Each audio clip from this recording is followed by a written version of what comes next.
Hello guys, আসসালামু আলাইকুম। অনেকদিন পর শ্বশুর বাড়ি আইলাম।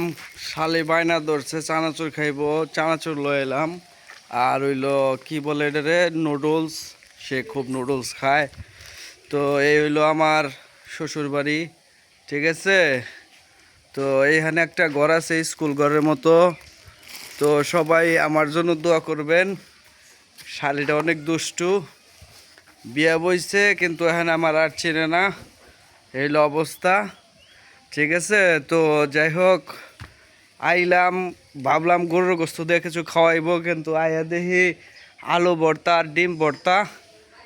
এলো শ্বশুর বাড়ির এই যে ঘর, বুঝছেন। আলা আয়া দেখি আলু ভর্তা আর এলে বেগুন ভাজি করে রাখছে। এলে নসিব, কথা বুঝছেন নি। তো এই যে দেখেন অবস্থা, তো কেউ নাই। আমার দেখলেই সমতে পলায় যায়, সময় খুব খারাপ। তো সবাই ভালো থাকবেন, আসসালামু আলাইকুম।